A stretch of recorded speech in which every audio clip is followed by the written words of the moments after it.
মনকে সংযত রাখো, না হলে এই মনই তোমাকে ধীরে ধীরে তোমার পতনের দিকে ঠেলে দেবে।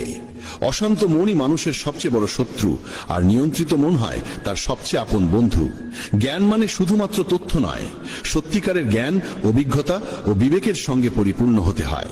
যেই জ্ঞান জীবনকে বদলে দেয় সেটাই সত্য জ্ঞান, আর এই জ্ঞান যত বেশি বিলাবে ততই বৃদ্ধি পাবে।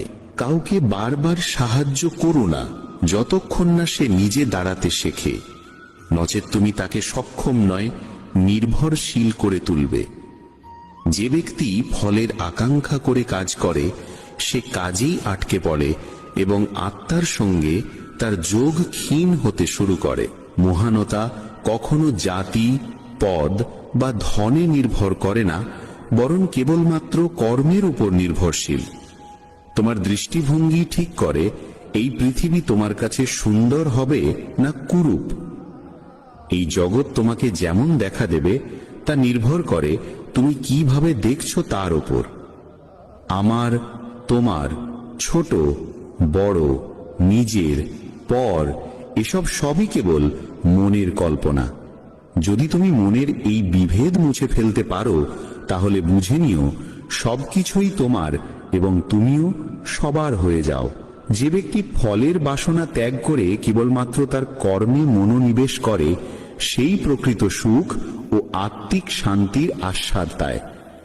বন্ধুদের বলি, যতক্ষণ তুমি তোমার ইন্দ্রিয়গুলোকে নিয়ন্ত্রণে রাখতে পারো ততক্ষণ কোনো বিপদ বা কষ্ট তোমাকে অন্তর থেকে ভেঙে ফেলতে পারবে না। সেই ব্যক্তি সত্যিকারের শান্তি পায় যে আমি, আমার, আমাকেই করতে হবে এই অহংকারময় ভাবনা থেকে নিজেকে মুক্ত করে দেয়। যে ব্যক্তি কোনো বস্তু, স্থান, জীব কিংবা মানুষের প্রতি প্রয়োজনের অতিরিক্ত মোহ পোষণ করে সে একদিন সেই মোহের কারণেই ভয়াবহ যন্ত্রণার শিকার হয়। সেই মানুষ সত্যিকারের সুখী যে সীমিত সম্পদেও আনন্দ অনুভব করে এবং লোভ, লালসা ও প্রত্যাশার ঊর্ধ্বে থাকে। ভগবান শ্রীকৃষ্ণ বলেন, যে ব্যক্তি তার চঞ্চল মনকে বশে আনতে পেরেছে সেই ব্যক্তি প্রকৃত অর্থেই জীবনের আসল সম্পদ, শান্তির যোগ্য হয়ে ওঠে। মন যদি অশান্ত হয় তবে সমস্ত দুঃখের মূল সেখানেই, আর যদি মন স্থির ও সুষম হয় তাহলে সেটাই আনন্দের উৎসে পরিণত হয়। বন্ধুগণ, ধৃতরাষ্ট্রের মতো উদাহরণ থেকে শিক্ষা গ্রহণ করো। সংসারের কোনো বস্তুতে অন্ধ মোহ শেষ পর্যন্ত ধ্বংসের দিকেই নিয়ে যায়, তা সে সিংহাসনই হোক না কেন। যখন তুমি কোনো বস্তু, ব্যক্তি বা পরিস্থিতির প্রতি অতিরিক্ত আসক্ত হয়ে পড়ো তখন সেই আসক্তি তোমার গোটা জীবনকে বিশৃঙ্খল ও যন্ত্রণাময় করে তুলতে পারে। ভগবান শ্রীকৃষ্ণ বলেন, আত্মিক শান্তি ও স্থিতি কেবলমাত্র আধ্যাত্মিক জ্ঞানের দ্বারাই লাভ করা যায়, পার্থিব সঞ্চয়ের মাধ্যমে নয়। যত বেশি তুমি অন্যের কথায় মন দাও ততই তোমার আত্মবিশ্বাস দুর্বল হয়ে পড়ে। তাই নিজের উপর বিশ্বাস রাখো এবং নিজের পথ নিজেই তৈরি করো। সময় সীমিত, জীবন যে কোনো মুহূর্তে ঘুরে যেতে পারে, তাই প্রতিটি মুহূর্তকে অর্থপূর্ণ করে তোলার জন্য অতীত থেকে শিক্ষা গ্রহণ করো এবং বর্তমানকে সৎ কর্মে উৎসর্গ করো। কি হবে আর কি হবে না এই দুশ্চিন্তায় ভেসে যেও না। কেবল তোমার কাজ করে যাও আর বাকি সবকিছু ঈশ্বরের হাতে সঁপে দাও। যত তুমি উত্তম কর্মে নিজেকে নিবেদিত করবে ততই ঈশ্বরের নিকটবর্তী হবে, আর জীবনের পথ ততই সহজ ও প্রশান্তিময় হয়ে উঠবে। নিজেকে ঈশ্বরের প্রতি সমর্পিত করে প্রতিদিন অন্তত একজনের কল্যাণে কিছু করো এবং তাকে সত্যের পথে চলতে উদ্বুদ্ধ করো। যে ব্যক্তি আত্মজ্ঞান লাভ করে সে কখনোই ক্ষণস্থায়ী পার্থিব সুখের প্রতি আকৃষ্ট হয় না, কারণ সে জানে সবই ক্ষণভঙ্গুর। যা চলে গেছে তা অতীত, তা ধরে রেখে ভবিষ্যতের আলো হারিও না। অমূল্য এক অভিজ্ঞতা হয়ে ওঠে যখন আমরা বুঝি যা ঘটছে তা সৃষ্টির প্রকৃত পরিকল্পনারই অংশ, আর যা ঘটবে তাও নিশ্চয়ই কল্যাণময়ই হবে। এই বিশ্বাস হৃদয়ে গেঁথে রাখা উচিত।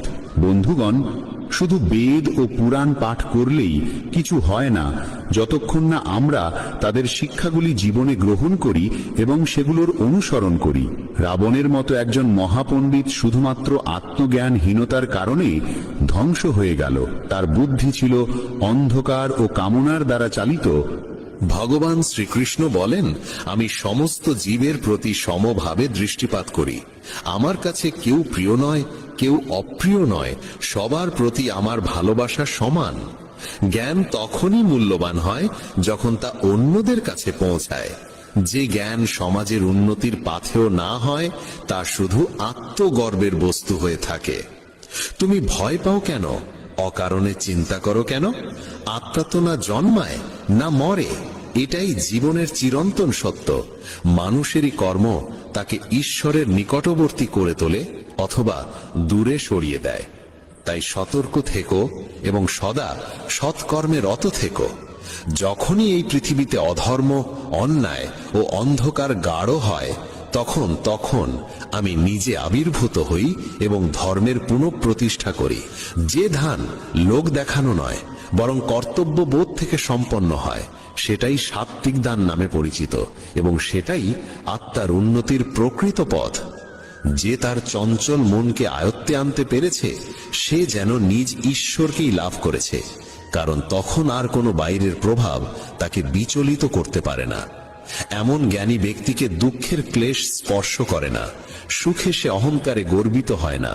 শীত, গ্রীষ্ম কিংবা অপমান সম্মান তার চিত্তকে বিহ্বল করতে পারে না। সে যেন সমস্ত কিছুর ঊর্ধ্বে অপ্রভাবিত ও আত্মস্থ। যারা প্রকৃত জ্ঞানী, তারা এই সংসারের ক্ষণস্থায়িত্ব গভীরভাবে উপলব্ধি করেছেন। তাই তারা জন্মের চিন্তায় কাতর হন না, মৃত্যু ভয়েও বিচলিত হন না। তাদের মন স্থির ও আত্মায় নিমগ্ন থাকে।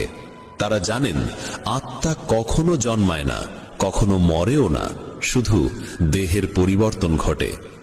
বন্ধুগণ, এই জীবন নামক রথকে সঠিক পথে চালিত করতে হলে আমাদের উচিত বিনা দ্বিধায় আমাদের কর্তব্যগুলি পালন করা। গৃহস্থ জীবনে থেকেও যদি কেউ সত্য, সেবা ও ত্যাগের পথে চলে, তবে তাকেও তপস্বী গণ্য করা হয়, যেমন এক বনবাসী ঋষিকে করা হয়। ধর্মের প্রকৃত রূপ লুকিয়ে আছে আমাদের কর্তব্য পালনের মধ্যেই, নিষ্ঠা, সমর্পণ ও সততার সঙ্গে। ভগবান শ্রীকৃষ্ণ বলেন, যতক্ষণ না মানুষ নিজের অন্তরের দুর্বলতাগুলো চিনতে পারে, ততক্ষণ সে বাহ্যিক জগতের চ্যালেঞ্জে পরাজিত হতেই থাকবে। গীতার দশম উপদেশ এই কঠোর সত্যের দিকেই ইঙ্গিত করে যে বর্তমান যুগে মানুষের সবচেয়ে বড় শত্রু সে নিজেই হয়ে উঠেছে। ব্যবসা হোক বা সম্পর্ক, অফিস হোক বা বাড়ির চৌহদ্দি, সব জায়গায় মানুষ মানুষকেই ঠকানোর, ফাঁসানোর ও অপদস্থ করার প্রতিযোগিতায় লিপ্ত। পরস্পরের প্রতি বাড়তে থাকা ঈর্ষা, বিদ্বেষ ও হিংসা মানবতাকে গভীরভাবে আঁকড়ে ধরেছে। আজকাল সর্বত্র অনৈতিকতার আধিপত্য ছড়িয়ে পড়েছে। চুরি, প্রতারণা, অপরাধ সব যেন সাধারণ ব্যাপার হয়ে উঠেছে। যতই কলিযুগ নিজের চূড়ান্ত পর্যায়ের দিকে অগ্রসর হচ্ছে, ততই শাস্ত্রে বর্ণিত ভবিষ্যৎবাণীগুলি সত্য প্রমাণিত হচ্ছে। এক সময় বলা হতো, একদিন মানুষ মানুষকে খেয়ে ফেলবে, এবং সেই দিন আজ এসে গেছে। এখন মানুষ একে অপরের ব্যবসা কেড়ে নিচ্ছে, চাকরি ছিনিয়ে নিচ্ছে এবং এমনকি একে অপরের সুখও হরণ করছে। যে দুঃখী তাকে আরো কষ্ট দেওয়া হয়, আর যে সুখী তাকে জ্বালিয়ে নিচে নামানোর ষড়যন্ত্র রচিত হয়। মুখে সবাই মানুষ, কিন্তু মনুষ্যত্ব কোথাও দেখা যায় না।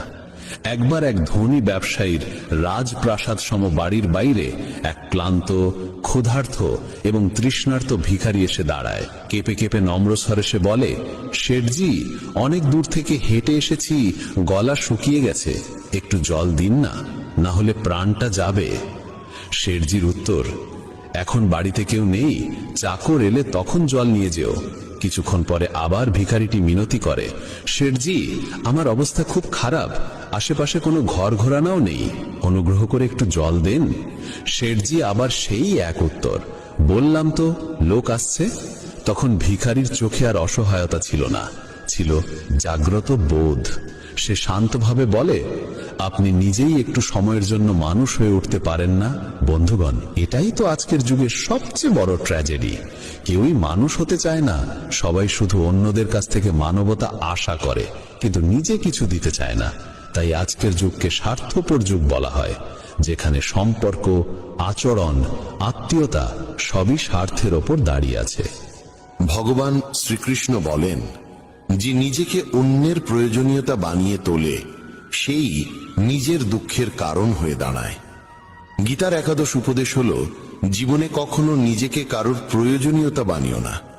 যতক্ষণ তুমি আত্মনির্ভর ততক্ষণ কেউ তোমাকে শোষণ করতে পারবে না। কিন্তু যেই মুহূর্তে তুমি কাউকে প্রয়োজনীয় মনে করতে শুরু করো, সেই মুহূর্ত থেকে সেই ব্যক্তি তোমার প্রভু হয়ে দাঁড়ায়। এবং এই প্রয়োজন শুধু টাকার বা বস্তুগত জিনিসের হয় না, সবচেয়ে বড় প্রয়োজন হয় মনের, আবেগের। যেদিন তোমার মন কারোর জন্য প্রয়োজনীয় হয়ে যায়, সেদিন থেকে তুমি তার মানসিক বন্দী হয়ে যাও।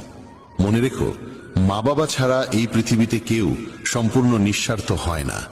বাকিরা যতক্ষণ তোমার থেকে কিছু পেতে পারে ততক্ষণই তোমার সঙ্গে থাকে। তাই জীবনে আত্মনির্ভরতা হলো সবচেয়ে বড় সম্পদ। গীতার দ্বাদশ উপদেশ আমাদের এই মহৎ শিক্ষা দেয় যে মানুষ ব্যর্থতার ভয়ে কখনো চেষ্টা করে না, সে জীবনে কখনো বড় সাফল্যের স্বাদ আস্বাদন করতে পারে না। ভয় পেয়ে যদি আমরা থেমে যাই, তবে আমাদের সমস্ত সম্ভাবনাগুলি সেখানেই শেষ হয়ে যায়।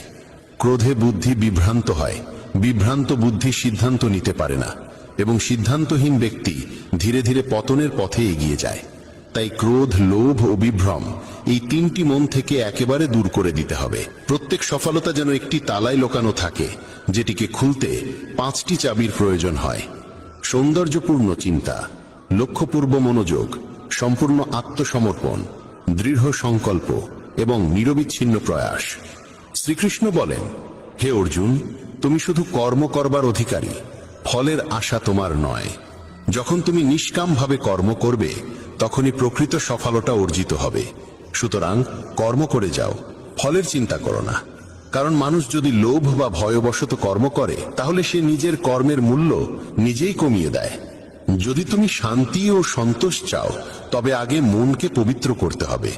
খারাপ চিন্তাগুলিকে মন থেকে বের করে ভালো চিন্তাগুলিকে প্রবেশ করতে দিতে হবে। মনে রাখো, আমরা ঠিক সেই রকমই হয়ে উঠি যেমনটি আমরা ভাবি, শুনি এবং দেখি। তাই ভালো ভাবো, ভালো শুনো এবং ভালো মানুষের সঙ্গ করো। যে ব্যক্তি নিজের কাজকে নিজের সৌভাগ্য মনে করে, সে কখনো ফলের চিন্তা করে না, এবং এমন মানুষই তার কর্মফল প্রত্যাশার চেয়েও অনেক বেশি পেয়ে থাকে। তোমার স্বপ্নকে বাস্তব করতে গেলে প্রথমেই কল্পনার শক্তিকে জাগাতে হবে। তুমি যদি কল্পনা করতে পারো, তবে সেটিকে বাস্তবও করতে পারো। গীতার ত্রয়োদশ উপদেশ জানায় যে সম্পর্কে সীমারেখা ভেঙে যায়, সেখানে কেবল দুঃখ ও ধ্বংসই জন্ম নেয়।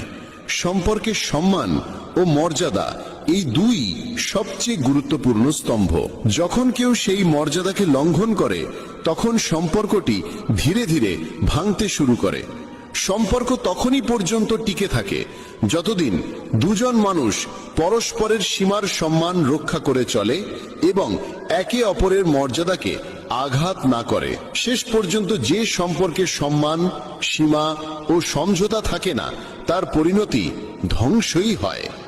গীতার চতুর্দশ উপদেশ বলে, যখন কোনো সম্পর্কে সীমারেখা অতিক্রম করে ফেলা হয়, তখন ভালোবাসা, সম্মান ও বোঝাপড়ার স্থানটি ধীরে ধীরে বিলীন হয়ে যায় এবং সম্পর্কের ভিত্তি দুর্বল হয়ে পড়ে। কেউ বয়সে, পদে বা অভিজ্ঞতায় যত বড়ই হোক না কেন, যদি সেই সম্পর্কের মর্যাদা রক্ষা না করে, তবে সেই সম্পর্ক কখনো দীর্ঘস্থায়ী হতে পারে না। বন্ধুরা, সেই সম্পর্কগুলোই দীর্ঘদিন টিকে থাকে যেগুলিতে পরস্পরের প্রতি শ্রদ্ধা, বিশ্বাস ও সীমার গুরুত্ব থাকে। যে বন্ধনে একে অপরের সম্মানের কোনো যত্ন নেওয়া হয় না, সেই বন্ধন ধীরে ধীরে ভেঙেই যায়, তুমি যতই তা জোড়ার চেষ্টা করো না কেন। গীতার পঞ্চদশ উপদেশ আমাদের শেখায় যে এমন মানুষদের থেকে সতর্ক থাকা উচিত যারা সামনাসামনি তোমার মঙ্গলকামী হয়ে ওঠে, কিন্তু পেছনে থেকে তোমার ক্ষতি করার ছল চাতুরির পরিকল্পনা করে। শ্রীকৃষ্ণ বলেন, এরা সেই রকমের ঘোড়া মতো যেগুলি ওপর থেকে মধুর ও নির্মল মনে হয়, কিন্তু ভিতরে বিষে ভরা থাকে। তুমি হয়তো তাদের আপন ভেবে বুকে জড়িয়ে ধরো, কিন্তু তারা ভিতরে ভিতরে তোমার আত্মাকে বিষিয়ে ফেলে। এই ধরনের দ্বিচারী মানুষদের থেকে দূরত্ব বজায় রাখাই প্রজ্ঞার কাজ, কারণ তাদের সঙ্গে সর্বদা প্রতারণার আশঙ্কায় ভরা থাকে। গীতার সরস উপদেশ বলে, নিজের অনুভূতিগুলি সবার সামনে প্রকাশ করা সবসময় লাভজনক নয়।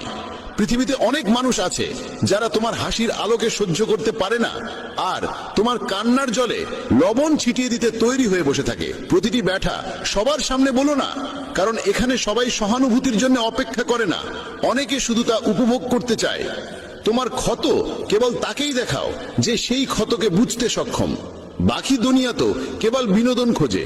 বন্ধুরা, তাই নিজের আনন্দ ও দুঃখের মূল্য বোঝো এবং কেবল তাদের সঙ্গেই ভাগ করে নাও যাদের মধ্যে রয়েছে প্রকৃত বোধ ও সহানুভূতির হৃদয়। গীতার সপ্তদশ উপদেশ ইঙ্গিত দেয় যে জীবনে কিছু নতুন ও শুভ সূচনা করতে হলে কখনো কখনো পুরনো, অপ্রয়োজনীয় ও প্রাণহীন অংশগুলিকে সম্পূর্ণভাবে মুছে ফেলতে হয়। যখন কুন্তী শ্রীকৃষ্ণকে জিজ্ঞাসা করেন কেন তিনি এত ভয়ঙ্কর যুদ্ধ ঘটালেন, তখন শ্রীকৃষ্ণ বলেন, যখন অন্যায় ও অধর্ম সীমা ছাড়িয়ে যায় তখন সেই যুগের অবসান অনিবার্য হয়ে ওঠে, যাতে সত্য ও ধর্মের জন্য একটি নতুন যুগের সূচনা করা যায়।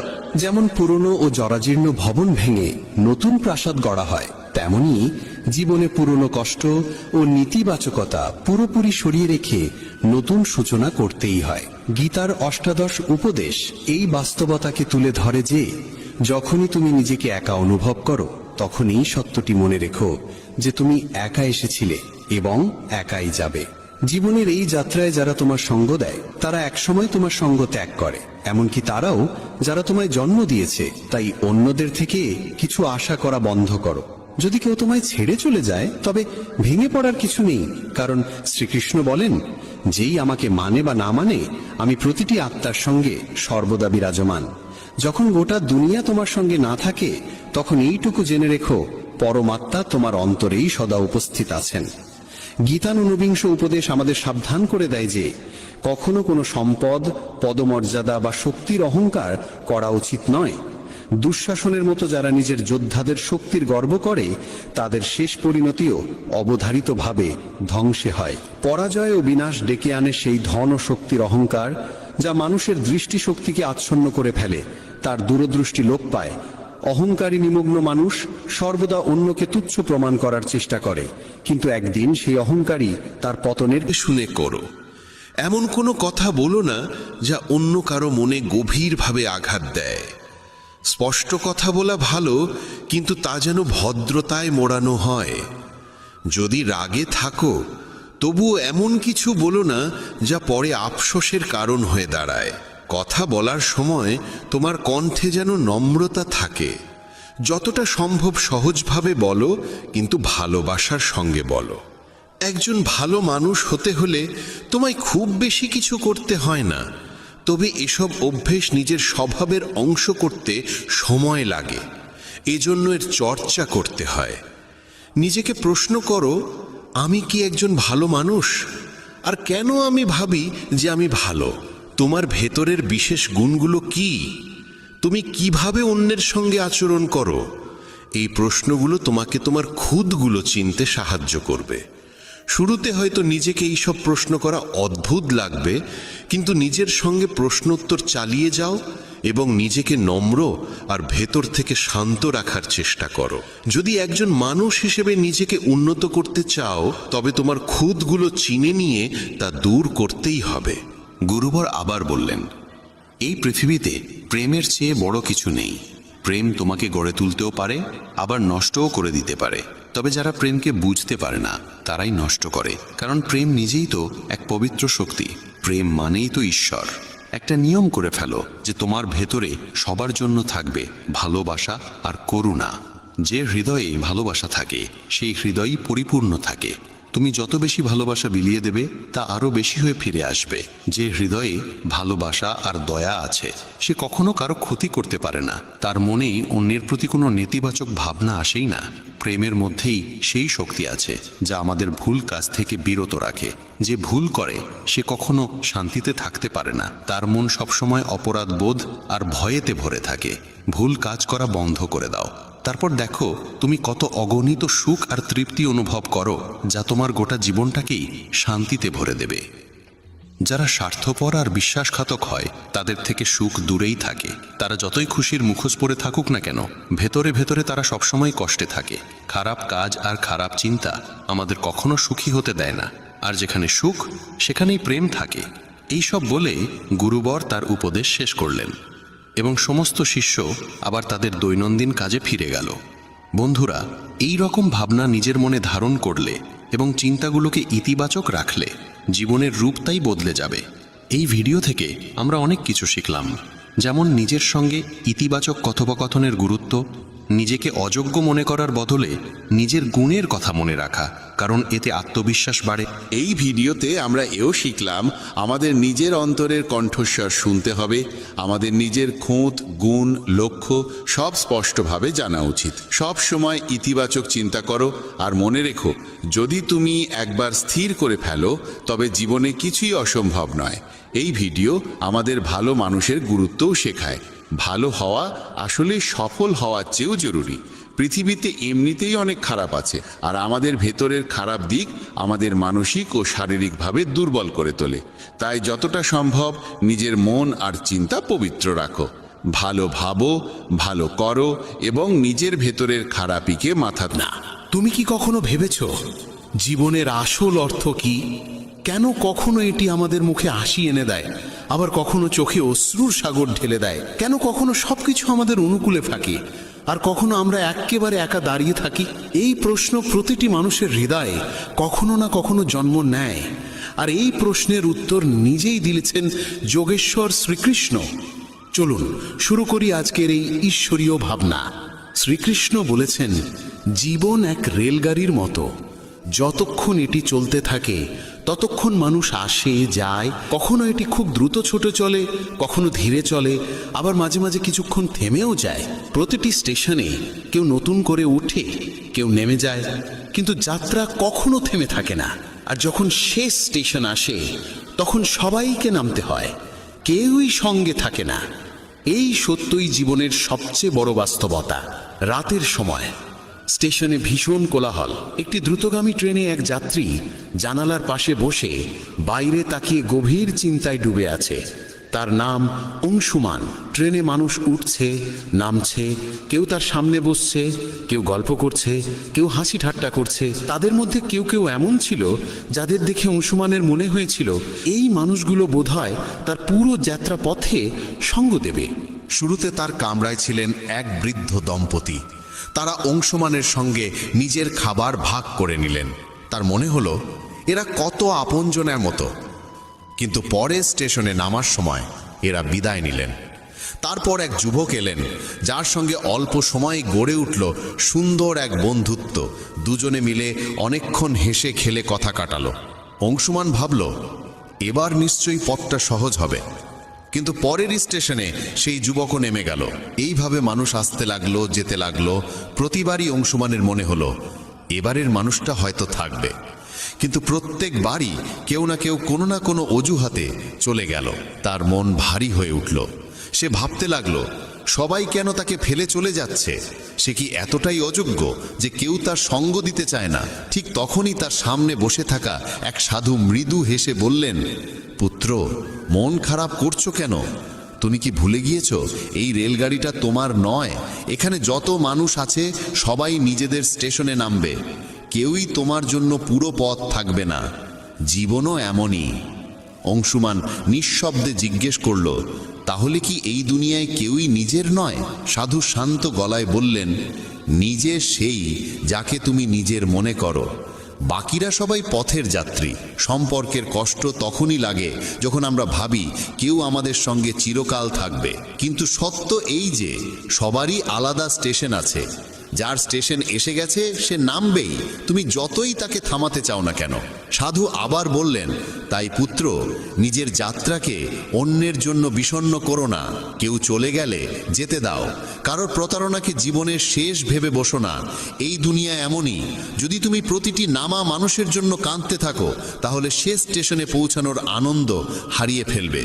অংশুমানের চোখে জল এসে গেল, কিন্তু এবার সেই জলের সঙ্গে মনে এক অদ্ভুত শান্তি জেগে উঠল। সে আবার জানালার বাইরে তাকালো, ট্রেন চলতে শুরু করেছে। সে মনের মধ্যে স্থির করলো এখন থেকে সে যাত্রার আনন্দ উপভোগ করবে, যেই থাকুক না থাকুক। জীবন সত্যি এক রেলগাড়ির মতো। মানুষ আসবে, কিছুক্ষণ সঙ্গ দেবে, তারপর নিজ নিজ গন্তব্যে নেমে যাবে। ঈর্ষায় কাতর হয়ে উঠত, তাদের পতন ঘটাতে সে সব রকম চেষ্টা করেছে। আর এই আপন ভাইদের মধ্যেকার ঈর্ষাই মহাভারতের ভয়াবহ যুদ্ধের জন্ম দিয়েছিল, যেখানে অসংখ্য প্রাণ হারিয়েছিল।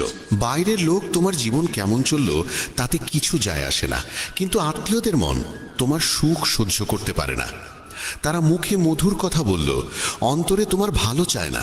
তাই কাউকে নিজের মানুষ ভাবার আগে দেখে নাও সে সত্যিই তোমার আপন কিনা, নাকি শুধু ভান করছে। শ্রীমদ্ ভগবদ্ গীতা এমন এক দেববাণী যা মহাভারতের রণক্ষেত্রে ভগবান শ্রীকৃষ্ণ স্বয়ং অর্জুনকে শুনিয়েছিলেন। যোদ্ধার হৃদয়ে সে সময় সন্দেহ জমে উঠেছিল, ভয় তাকে গ্রাস করেছিল। সে ভাবতেই পারছিল না আপন জন গুরুজনে ভরা সেই যুদ্ধক্ষেত্রে কিভাবে অস্ত্র ধারণ করবে। সেই সংকটের মুহূর্তে কৃষ্ণ যে অমৃতবাণী প্রদান করেন তাই গীতা নামে পরিচিত। ৮৮ অধ্যায় আর ৭০০রও বেশি শ্লোক নিয়ে গঠিত এই গ্রন্থ জীবন সম্পর্কে এমন সব গভীর সত্য তুলে ধরে যা মানুষের প্রত্যেক প্রশ্নের সামনে অদ্ভুত স্পষ্টতা এনে দেয়। কর্ম, ধর্ম, জ্ঞান, ভক্তি, ত্যাগ এবং জীবনের আসল উদ্দেশ্য। বলা হয় যে সংসারে গীতার পাঠ ধ্বনিত হয় সেই গৃহে শান্তি নিজেই বসতি করে। তাই আজ আমরা গীতার আদর্শকে একেবারে সরল, নিখুঁত এবং সহজ ভঙ্গিতে উপলব্ধি করব, যাতে এই জ্ঞান তোমার ভাবনা বদলায়, তোমার কর্মের দিশা ঠিক করে এবং পুরো জীবনকে নতুন আলোয় আলোকিত করে। অনেকেই বলেন কর্মই সর্বোচ্চ ধর্ম। কথাটি শুনতে আকর্ষণীয় হলেও এর ভিতরে এক বড় অসম্পূর্ণতা লুকিয়ে আছে। কারণ সব কর্মই ধর্ম নয়। কর্মের রূপ বিভিন্ন, কথায়, কাজে, ইচ্ছায়। কেউ চুরি করে, কেউ মিথ্যা বলে, কেউ অন্যের হৃদয়ে আঘাত করে, এগুলিও কর্ম, কিন্তু ধর্মের সঙ্গে এদের কোনো সম্পর্ক নেই। তাই গীতা শেখায় কর্ম নয়, সৎ কর্মই ধর্ম। সেই কর্মই ধর্ম যা সত্যের সঙ্গে যুক্ত, দয়ার সঙ্গে জড়িত, ন্যায় ও শুভবুদ্ধির প্রতিফলন, যে কর্ম কারো অমঙ্গল ঘটায় না এবং আত্মাকে পরিশুদ্ধ করে। ধর্মসঙ্গত কর্ম জীবনকে দীপ শিখার মতো আলোকিত করে। তাই শুধু বলা যে কর্মই ধর্ম, এটি ভুল এবং কখনো কখনো বিপথেও নিয়ে যেতে পারে। আসল কথা হলো ধর্মের সঙ্গে সঙ্গতি রাখা কর্মই সত্যিকারের ধর্ম। শ্রীকৃষ্ণ অর্জুনকে বলেন, হে পার্থ, মনে রেখো ধর্মই চূড়ান্ত আশ্রয়। কর্ম সদা দুই প্রকার, ধর্ম ও অধর্ম। যে মানুষ তার কর্তব্যকে সত্য, দয়া, করুণা, ক্ষমা এবং অহংকার বর্জিত মন নিয়ে পালন করে, আমি কৃষ্ণ তার সঙ্গেই থাকি। যে সৎ পথে চলে সে কোনোদিন একা থাকে না, ঈশ্বর তার সঙ্গী হয়ে দাঁড়ান। মানুষ জন্মেছে কর্ম করার জন্য, কর্ম এড়িয়ে থাকা যায় না। কিন্তু প্রকৃত পার্থক্য হচ্ছে কর্মের উদ্দেশ্য ও কর্মের ভেতরের অনুভূতিতে। শুভ কর্ম মানুষকে আত্মিক উন্নতিতে নিয়ে যায়, আর ভুল কর্ম ধীরে ধীরে নিজেরই জীবনকে ভেঙে দেয়। নির্বাচন মানুষের নিজের হাতে, সে কোন পথে যাবে। গীতার মূল মর্ম হল নিষ্কাম কর্ম, অর্থাৎ ফলের মোহ রেখে নয়, কর্তব্য পালন করা। যখন তুমি তোমার কাজ করো আর ফলের চিন্তা ছেড়ে দাও, তখনই তুমি সত্যিকার অর্থে মুক্ত হও। কারণ ফলের প্রকৃত অধিকারী ঈশ্বর। আমাদের কাজ কেবল সৎভাবে, দয়া নিয়ে, সত্যনিষ্ঠ মনে কর্ম সম্পাদন করা এবং তাকে ঈশ্বরের কাছে সমর্পণ করে দেওয়া। এতে মন পরিষ্কার হয়, কর্মের বোঝা হালকা হয়ে যায় এবং জীবন সহজ হয়ে ওঠে। নিষ্কাম কর্মের অর্থ ফলকে অস্বীকার করা নয়, বরং কর্মের মুহূর্তে মনকে সেই ফলের উদ্দেশ্যের জালে আটকে না রাখা। ধর্ম সেই আলো যা মানুষকে সত্যের পথে নিয়ে যায়, যা আত্মাকে সুগন্ধিময় করে, যা সমাজে প্রেম, ন্যায় আর সৌহার্দ্য ছড়িয়ে দেয়। অধর্ম জন্মায় অহংকার, ক্রোধ, ঘৃণা আর লোভের অন্ধকার থেকে, যা অন্যের কষ্টের কারণ হয়। কেউ যদি সেবার নামে ধর্মের আড়ালে অহংকার লুকিয়ে রাখে, তবে তা কেবল আচরণ, ধর্ম নয়। কিন্তু যদি ক্ষুদ্রতম সেবাও নিঃশব্দে, বিনয় আর দয়া নিয়ে করা হয়, তবেই তা সত্যিকার ধর্মের রূপ নেয়। গীতা আমাদের শেখায় সত্য, দয়া, সাম্য, ক্ষমা এইসব গুণকে অন্তরে ধারণ করতে। এরা সেই বীজ যা সাধারণ কর্মকে ধর্মরূপে রূপান্তরিত করে। গীতায় 3টি পথের কথা বলা হয়েছে: কর্মযোগ, জ্ঞানযোগ ও ভক্তিযোগ। কর্মযোগ শেখায় নিষ্ঠা ও দায়িত্বপূর্ণ কর্ম। জ্ঞানযোগ শেখায় আত্মার চিরন্তন সত্য উপলব্ধি। ভক্তিযোগ শেখায় ঈশ্বরের প্রতি নিঃশর্ত প্রেম ও আত্মসমর্পণ। কেবলমাত্র এক পথে চললে দিশাহীনতা আসে। কর্মে জ্ঞান না থাকলে কর্ম সীমাবদ্ধ হয়ে যায়। জ্ঞান থাকলেও ভক্তির স্নেহ না থাকলে জীবন শুষ্ক হয়ে পড়ে। তাই এই 3 পথ একত্রে জীবনকে সার্থক করে। যখন অর্জুন যুদ্ধক্ষেত্রে দাঁড়িয়ে দ্বিধার টানাপোড়েনে ভেঙে পড়েছিল, সেই মুহূর্ত মানুষের জীবনের বহু সংকট